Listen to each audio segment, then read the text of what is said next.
പെട്ടെന്ന് എടിപിടിയുന്നൊരു MLA സ്ഥാനം വന്നു, അതുകൊണ്ടുള്ള ഇതായിരിക്കും. ഈ MLA ആയി കഴിഞ്ഞാൽ പിന്നെ രാഹുലിനെ കണ്ടുണ്ടോ? ഈ അടുത്ത സമയത്ത് ഞാൻ കണ്ടതാ. അപ്പോൾ നന്നായിട്ട് പഴയ പോലെ തന്നെ വർത്താനം പറയും.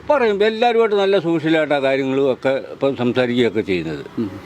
ഒരു MLA ആയി ജനിച്ചു വന്നത് നമുക്ക് വളരെ സന്തോഷമായിരുന്നു. നാളെ ഒരു മുഖ്യമന്ത്രിയൊക്കെ ആകുമെന്ന് നിങ്ങൾ പറഞ്ഞു. ഞങ്ങൾക്ക് എല്ലാവർക്കും ഒരു പ്രതീക്ഷ അങ്ങനെ ആയിരുന്നു.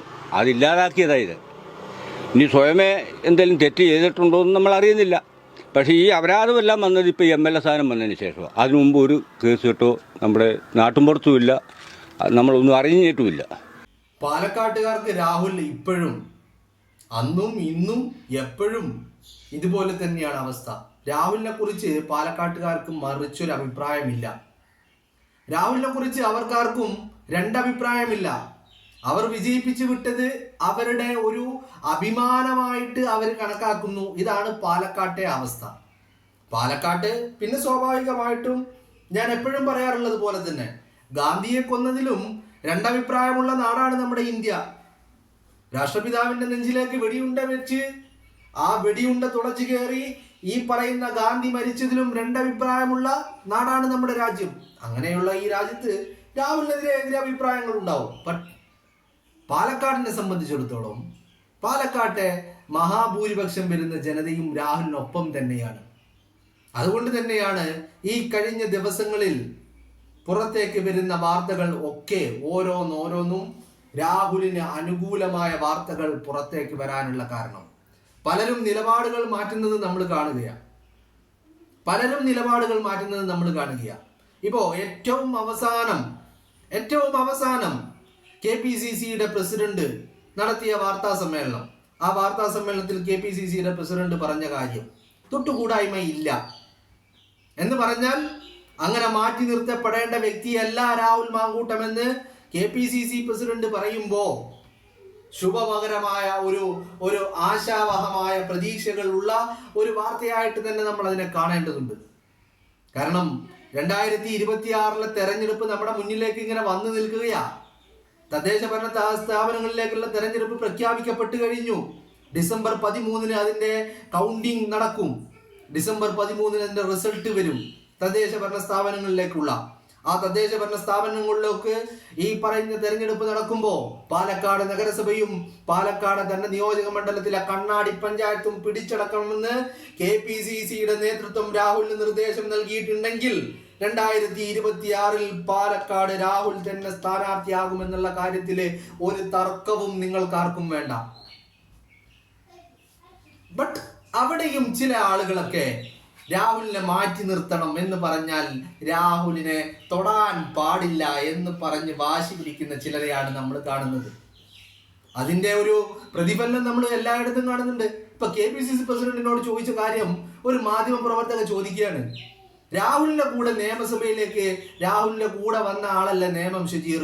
ആ നേമം ഷജീറിനെ എന്തുകൊണ്ട് ഈ പറയുന്ന തിരുവനന്തപുരം കോർപ്പറേഷനിൽ നേമം ഡിവിഷനിൽ എന്തുകൊണ്ട് നേമം ഷജീറിനെ സ്ഥാനാർത്ഥിയാക്കി? അയാൾ രാഹുലിന്റെ കൂടെ വന്ന ആളല്ലേ എന്ന്. എങ്ങനെയുണ്ട് ചോദ്യം? നിങ്ങൾ നോക്കിയേ. രാഹുലിന്റെ കൂടെ വന്ന ആളെ സ്ഥാനാർത്ഥിയാക്കാൻ പാടില്ല എന്നാണ് പറയുന്നത്. ചെല്ലക്കാണ്ട് പോയിട്ടോ. ഇത്ര അല്ലാണ്ട് വേറെ എന്താ പറയേണ്ടത്? പക്ഷേ ഇവരെയൊക്കെ ഇത്ര പ്രകോപിതരാക്കുന്ന കാര്യങ്ങൾ എന്ന് പറയുന്നത് ഇപ്പൊ നിങ്ങൾ കണ്ട പോലെയുള്ള പാലക്കാടിന്റെ പ്രതികരണങ്ങളാണ്. പാലക്കാടിന്റെ ജനത അത് രാഹുലിനൊപ്പമാണ്.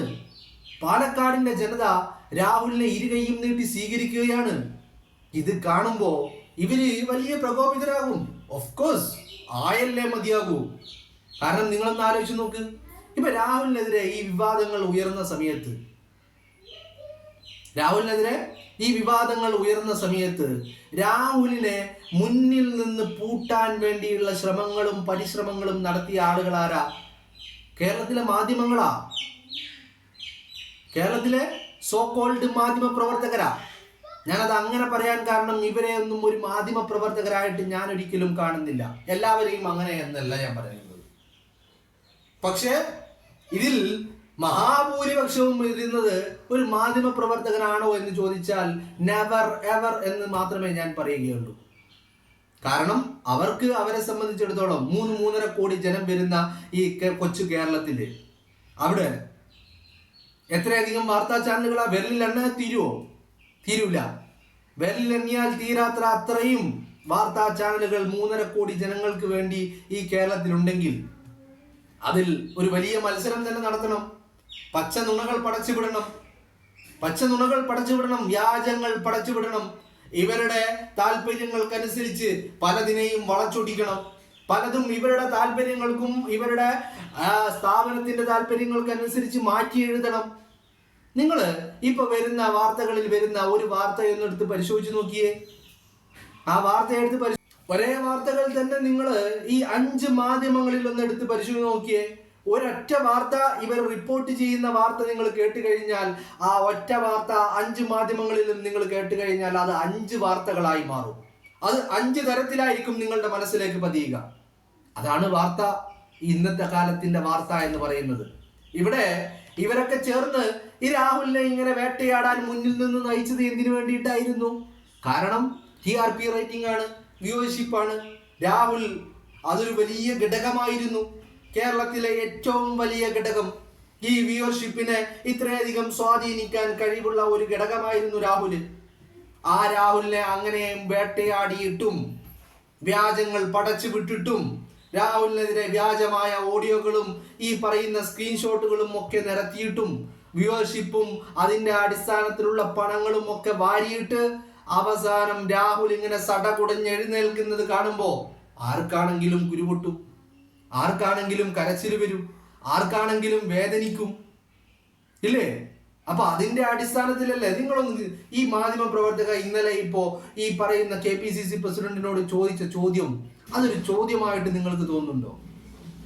രാഹുലിന്റെ കൂടെ വന്നത് ഒരു അയോഗ്യതയാണോ? രാഹുലിനെ കണ്ടത് ഒരു അയോഗ്യതയാണോ? രാഹുലുമായിട്ട് സംസാരിച്ചത് ഒരു അയോഗ്യതയാണോ? നിങ്ങളൊന്ന് ആലോചിച്ച് നോക്കിയേ.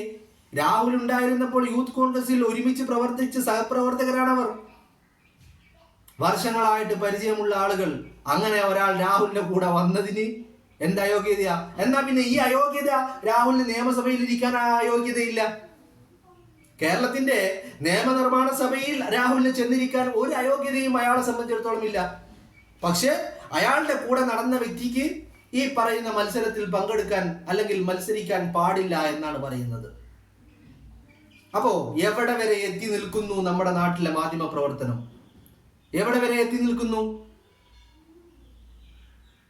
അപ്പൊ മനസ്സിലാക്കേണ്ട കാര്യങ്ങൾ എന്ന് പറയുന്നത്, ഒന്നാമത് ഇവരെ ഇത്രയും പ്രകോപിതരാക്കുന്ന കാര്യങ്ങൾ എന്ന് പറയുന്നത്, ഈ പറഞ്ഞ പാലക്കാട് നിയോജക മണ്ഡലത്തിൽ രാഹുൽ മാങ്കൂട്ടം നടത്തുന്ന പ്രവർത്തനങ്ങൾ, അത് ഇങ്ങനെ മാധ്യമങ്ങളിലൂടെ, ദൃശ്യമാധ്യമങ്ങളിലൂടെ, സോഷ്യൽ മീഡിയകളിലൂടെ ഇങ്ങനെ പുറത്തേക്ക് ഇങ്ങനെ തള്ളുമ്പോൾ അതിന് ജനം കൈയടിക്കുന്നത് കാണുമ്പോൾ ആർക്കാണെങ്കിലും പ്രകോപിതരാവില്ലേ? കാരണം ഒരൊറ്റ ലക്ഷ്യമേ ഇവർക്കെല്ലാവർക്കും ഉണ്ടായുള്ളൂ.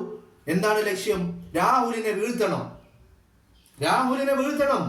എഴുന്നേറ്റ് നിൽക്കാൻ സാധിക്കാത്ത രീതിയിൽ അയാളെ വെട്ടി വീഴ്ത്തണം. ഇനി ഒരു തിരിച്ചുവരവ് ഉണ്ടാവരുത് എന്ന് ആഗ്രഹിച്ച് നടത്തിയ പ്രവർത്തനങ്ങൾ അത് പാഴായി പോകുമ്പോൾ ആർക്കാണെങ്കിലും കരച്ചിൽ വരും, ആരാണെങ്കിലും ഒന്ന് ഇരുന്ന് കരഞ്ഞു പോകും. പക്ഷെ ആ കരച്ചിൽ കേൾക്കുമ്പോൾ നമുക്ക് വലിയ സന്തോഷമാണ്. ആ കരച്ചിൽ കേൾക്കുമ്പോൾ നമ്മൾ ചിരിക്കും സ്വാഭാവികമായിട്ടും. സാധാരണ നമ്മൾ ഒരാൾ കരയുന്നത് കാണുമ്പോൾ അല്ലെങ്കിൽ ഒരു കരച്ചിൽ കാണുമ്പോൾ ചിരിക്കുന്ന ഒരു ഘട്ടം എന്ന് പറയുന്നത് ജീവിതത്തിൽ ഒന്നേ ഉള്ളൂ. ഏതാണ് ആ ഘട്ടം?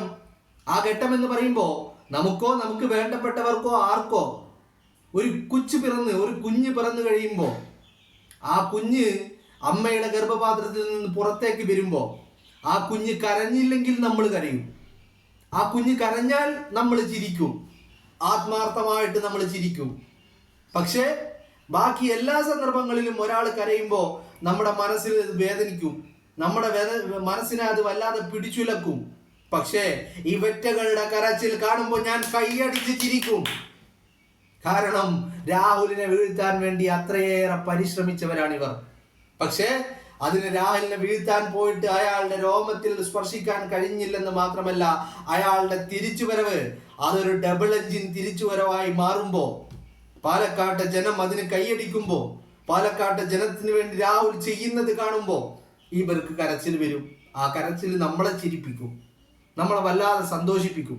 ഞാൻ പലപ്പോഴും എനിക്കെന്തെങ്കിലും ഒരു മൂഡ് ഓഫ് വന്നു കഴിഞ്ഞാൽ ഞാൻ ആദ്യം കാണുന്നത് ഇത്തരത്തിലുള്ള കരച്ചിലുകളാണ്. അത് എന്നെ വല്ലാതെ റിലീഫ് തരുന്ന ഒരു കാര്യമാണ്.